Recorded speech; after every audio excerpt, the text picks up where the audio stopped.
Late last night, I saw the trailer for the upcoming Netflix documentary about Lucy Letby, and like many people, I immediately seized upon the fact you see her being arrested in bed as all these coppers storm in.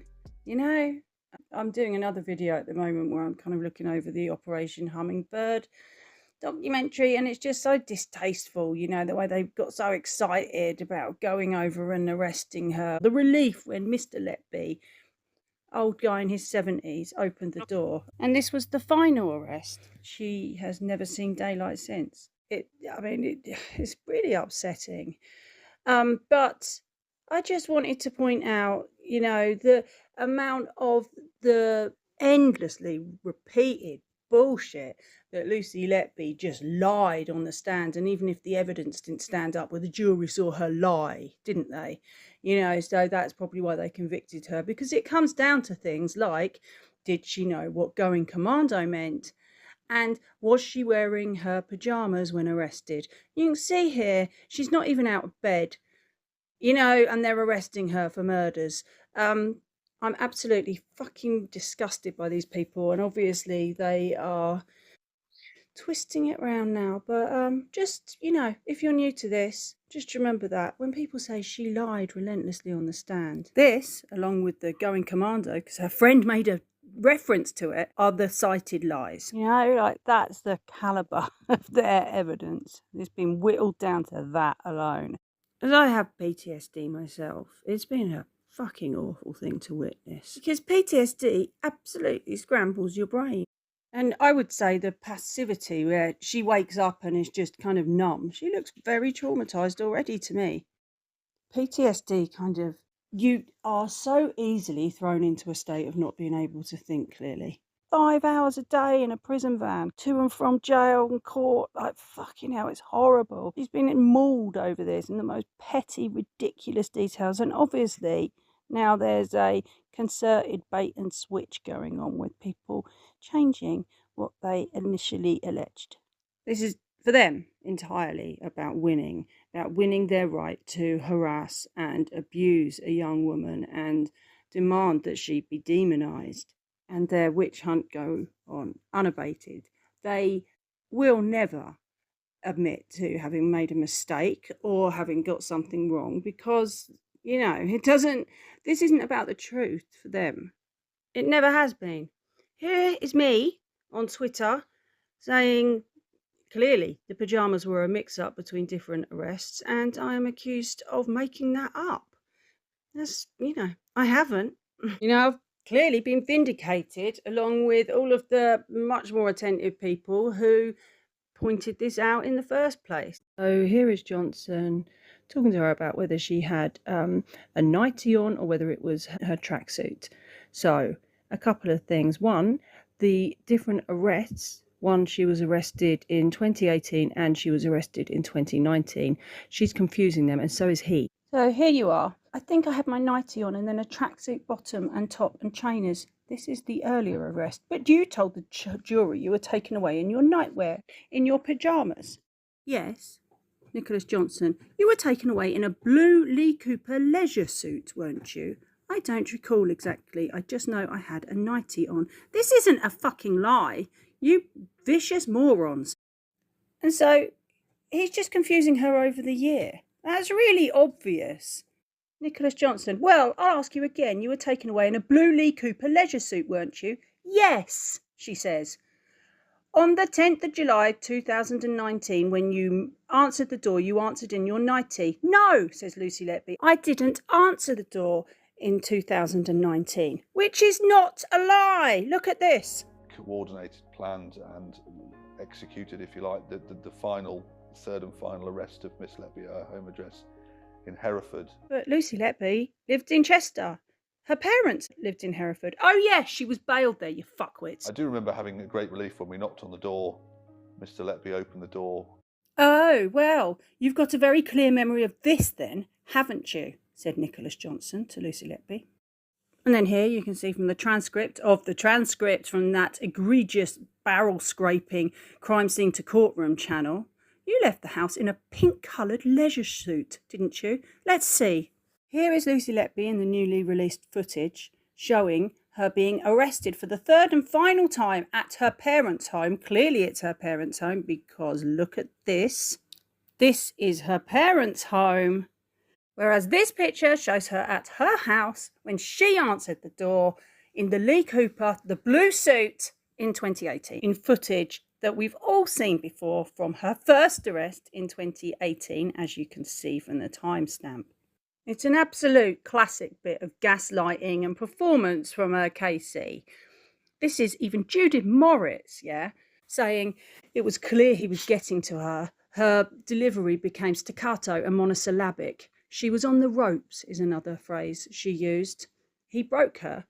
According to Moritz, just after this, she became so distressed that they had to stop the trial for the day, and Nick Johnson walked out looking triumphant.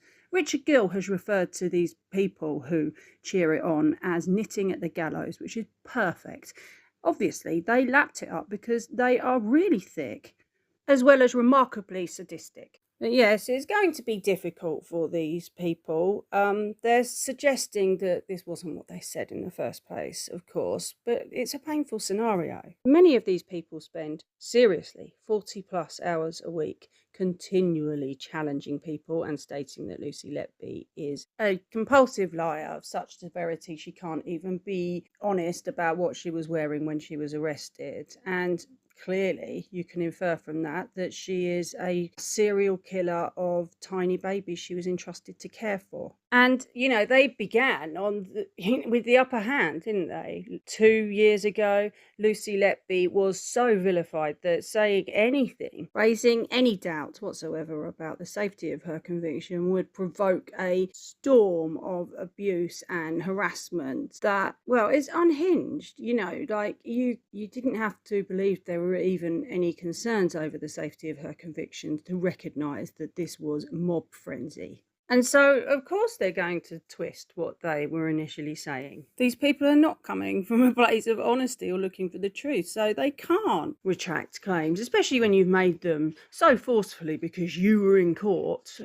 As we all know, the people who have 10 months to spare watching the distressing criminal trial of somebody else to an obsessive degree are the ones most important to society, whose opinions matter the most. All because you steadfastly stand by a position that is entirely founded on an argument that relies entirely on shifting sand, moving goalposts, and is so thoroughly evidentially vacuous and ethically bankrupt that you have to continually invoke the parents of babies who died, often, at least in part, because of medical negligence. I guess you're unlikely to be able to back down.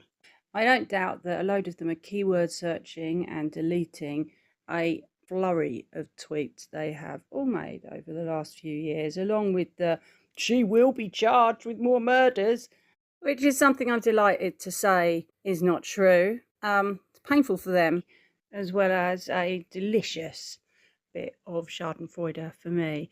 But yes, delete as they might, I am weird, obsessive, and just kind of creepy enough to do a few keyword searches.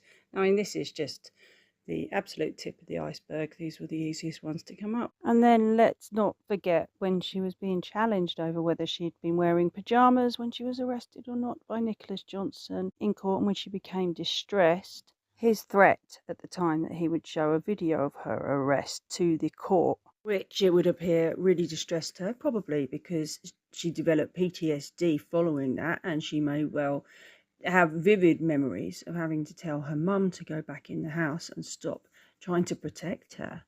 People find that distress extremely amusing. So that was it.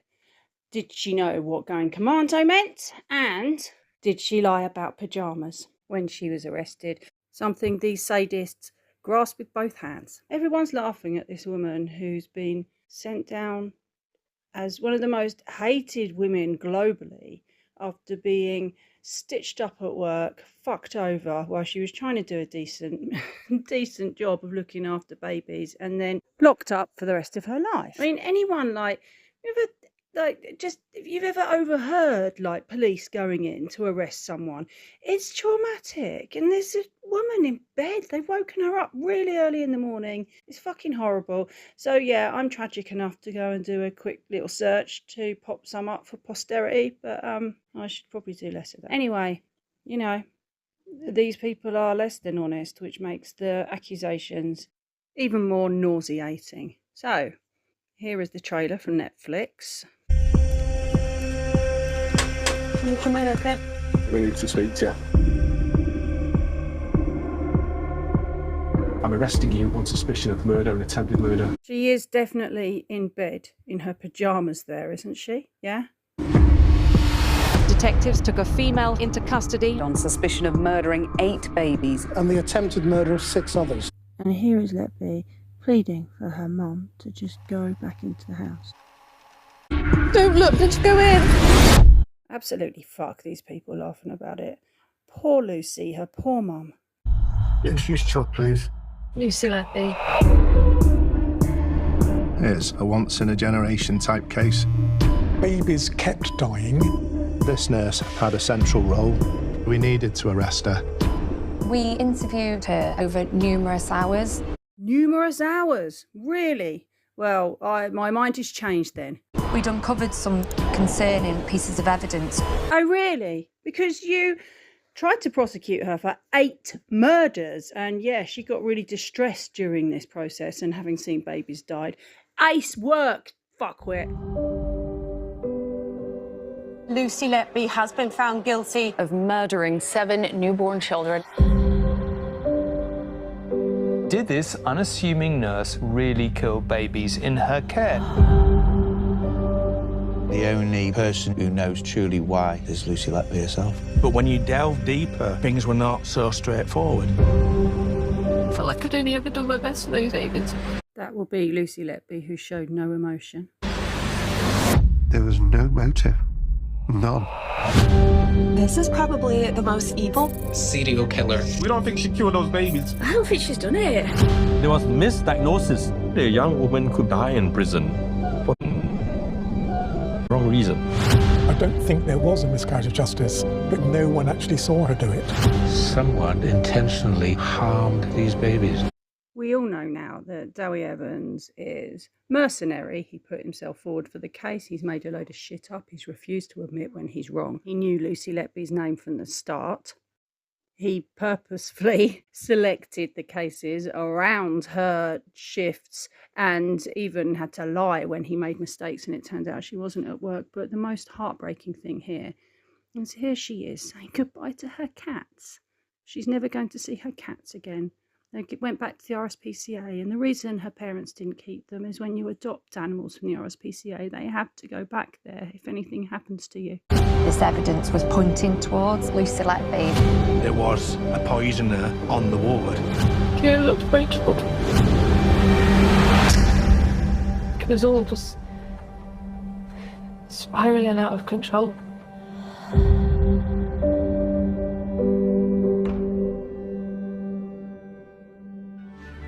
So I'll be watching it. I'm sure many others will. To everybody who's played a part in this lynching of Lucy Letby, this monstering, this fit up and destruction of a young woman, absolutely fuck you and a curse upon your houses. I hope none of you are sleeping well anymore. I hope the guilt seeps into every single thought, and I hope you're frightened of the coming repercussions, because I tell you what, of all the inevitable things, deaths, taxes, etc., the exoneration of Lucy Letby is inevitable. It's inexorable, this push to free her, clear her name, and for the truth to come out. And it will. There's no way. The longer it is held up, the more angry the backlash. Don't look, just go in.